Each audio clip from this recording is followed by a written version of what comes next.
Le mystère de la croix sera au cœur du Vendredi saint qui précède la fête de Pâques dimanche prochain.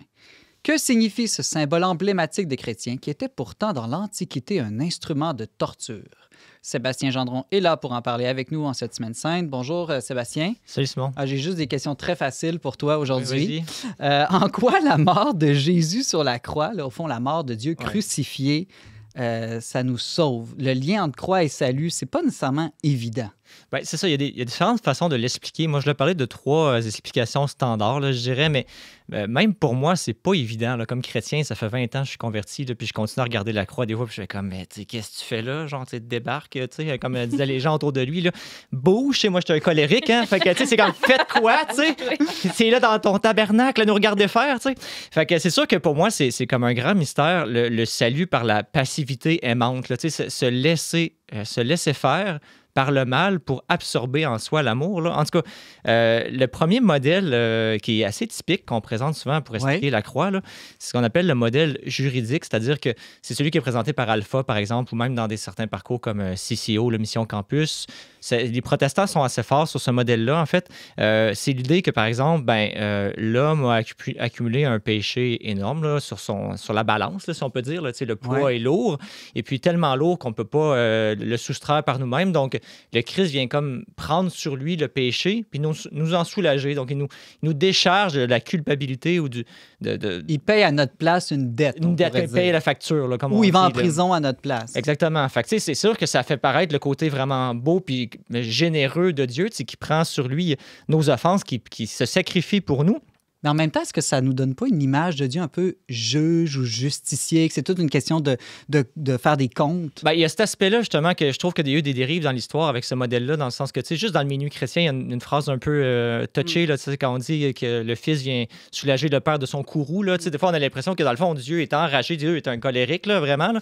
Puis là, il se décharge sur son Fils. Puis là, après ça, là, ça a fait du bien. Là, fait que là, il s'est recrinqué, là, puis il a retrouvé le calme là, pour 2000 prochaines années. Là.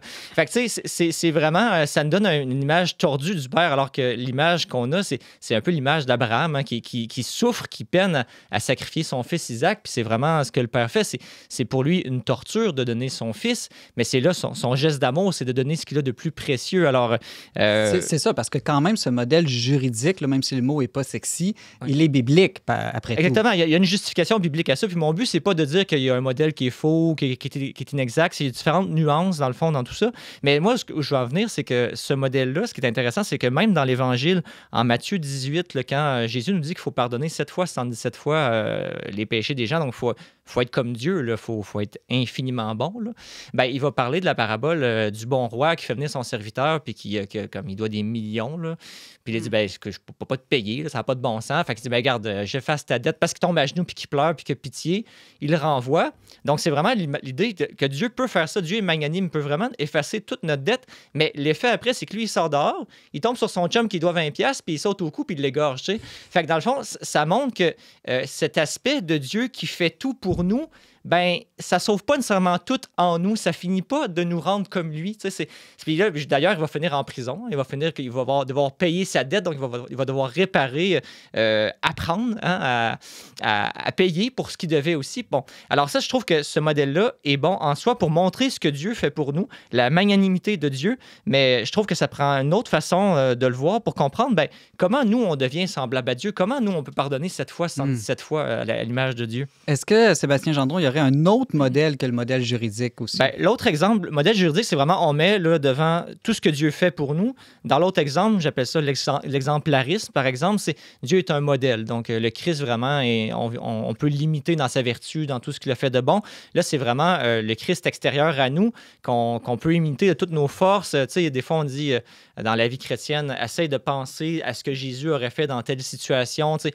Bon, c'est correct, mais moi, je trouve que c'est quand même encore une façon cérébrale d'être en relation avec Dieu. Je pense que dans la prière, à un moment donné, l'intuition peut venir plus de façon intérieure, mais ça met l'accent sur notre engagement personnel. Donc, on doit vraiment, nous aussi, marcher à la suite du Christ, même si, en même temps, ça ne révèle pas Christ dans son salut, si je peux dire. C'est parce que Tu sais, il y en a d'autres, hein, des gens qui ont sacrifié leur vie. Socrate en est un. Il y a vraiment, au nom des idéaux qu'il défendait, il a accepté de mourir dans un procès injuste pour témoigner jusqu'au bout de sa vie.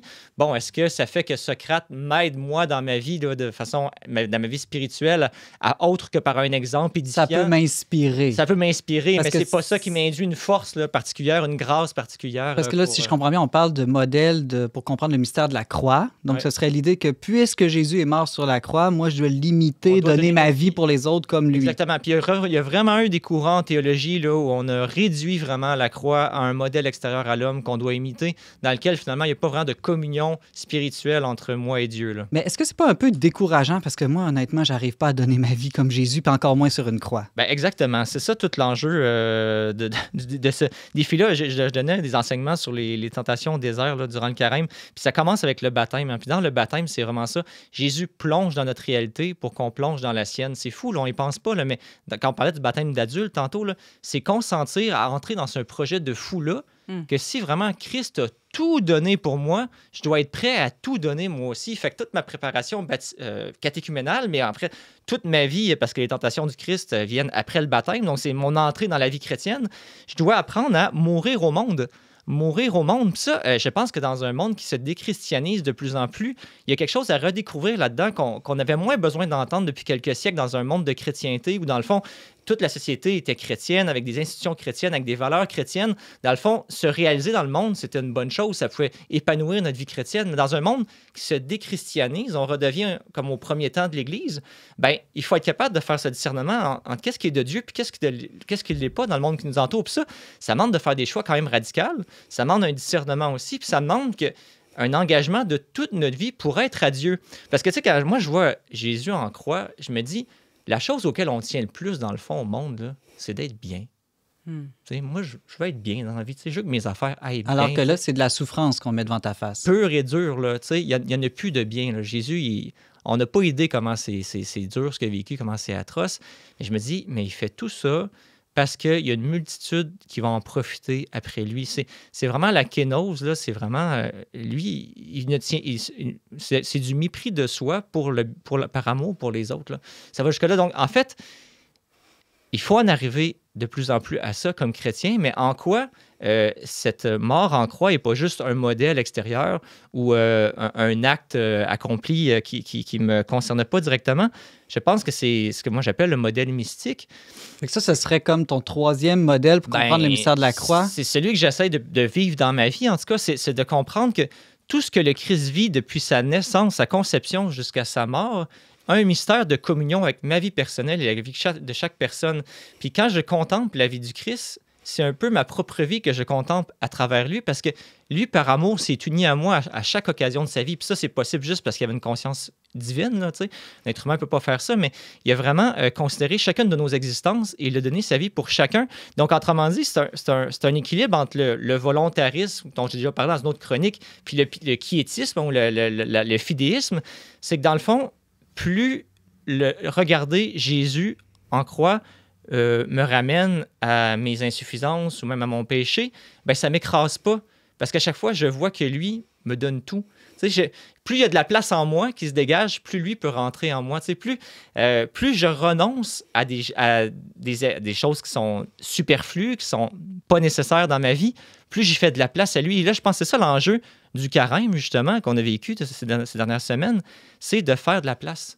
C'est ce que Saint Jean dit dans sa lettre, là, les trois grandes tentations, là, les convoitises de la chair, les convoitises des yeux et l'arrogance des richesses. Puis ça peut résumer les trois tentations de Jésus là, au désert. Là. C'est tranquillement couper court avec ça, mais pas de façon morbide, comme si je perdais quelque chose qui me tue. Non, non. Ce que je perds là-dedans, c'est la vie qui jaillit. C'est un regain de vie, c'est troquer des choses extérieures à moi pour avoir la vie éternelle en moi. Sébastien, je suis pas sûr de parfaitement comprendre encore là, pourquoi tu l'appelles mystique, cette manière de contempler la croix? Ben, parce qu'il y a quelque chose de mystérieux dans le fait que moi, je suis ici au 21e siècle, puis que Jésus est mort il y a 2000 ans, puis que ça me concerne, ce qu'il a vécu, tu sais, en quelque part. Puis que lui-même a pensé à moi, puis m'a aimé toute éternité à ce moment-là dans sa croix, puis qu'il l'a fait aussi pour moi, ce sacrifice-là. Donc, dans ma vie, quand je pense à Jésus, je le rends actuel aussi, je le rends présent à ma vie, dans tout ce que je suis, que ce soit quand je vais au sacrement, mais même dans la vie de tous les jours. Jésus est notre contemporain. Puis l'Eucharistie, c'est vraiment réactualiser, c'est rendre présent le mystère qui est atemporel, finalement, qui s'est réalisé historiquement, mais qui se reproduit encore et encore. Donc, on dit sur la terre comme au ciel, c'est rendre présent ici-bas ce que lui a réalisé en perfection en lui-même. Donc, c'est sûr que et qui réalise encore. Et qui réalise encore. Et qu'on aura, comme on le disait dans vos chroniques tantôt, qu'on n'aura jamais fini de déployer dans nos propres vies. Mais dans le fond... C'est pour ça qu'on dit qu'il est vivant. Oui. Il est vivant maintenant. Oui, oui. Je suis curieux autour de la table, vous, là, la croix ou le crucifié, est-ce que c'est quelque chose qui vous attire dans votre spiritualité ou qui vous repousse?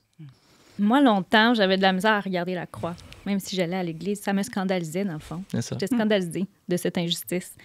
Puis, à travers le cheminement de foi que le Seigneur m'a donné aujourd'hui, pour moi, vu que j'ai dans ma vie des exemples de croix glorieuses, de la résurrection, dans le fond, dans des vraies morts que j'ai vécues, des réconciliations avec des personnes que je pensais jamais pardonner, des changements, devenir plus douce quand t'es collée. Moi, c'est une prière que j'ai faite pendant 10 ans de temps.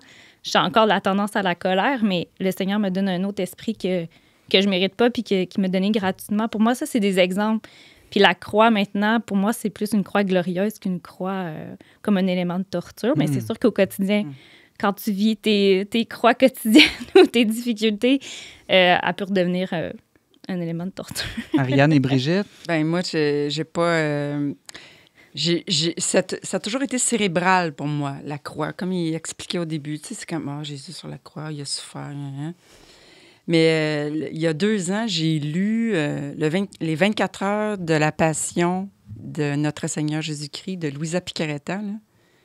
Et là, j'ai vu c'était quoi la croix. Alors, depuis cette lecture qu'on lisait, mon mari et moi, ensemble, quelques pages à tous les jours, là, j'ai vraiment goûté la teneur, la profondeur, la largeur de ce que Jésus a payé, puis de ce qui continue à souffrir aujourd'hui. C'est perpétuel. Là.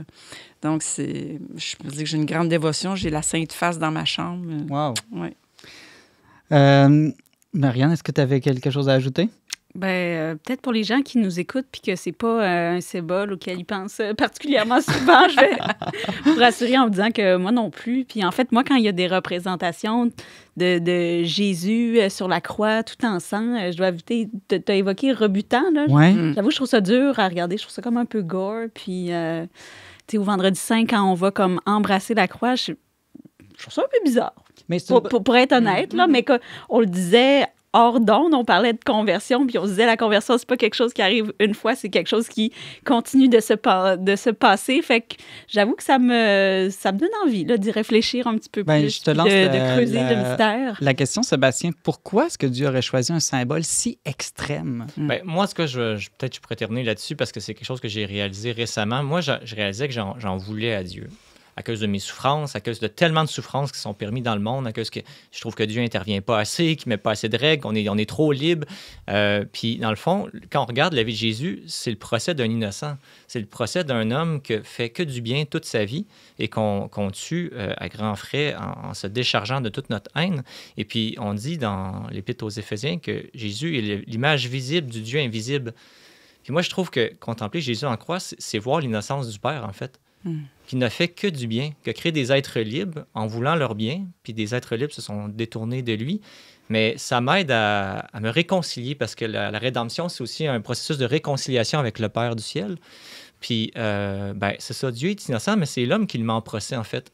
C'est l'homme qui, de par sa rébellion, puis son désir d'avoir sa propre vie, puis d'amener les choses comme on veut, puis être nos égoïsmes, qui le crucifions, en fait. Donc, ça nous renvoie à nous-mêmes profondément, comme humanité globale, puis comme être humain aussi personnel. Mais c'est profond,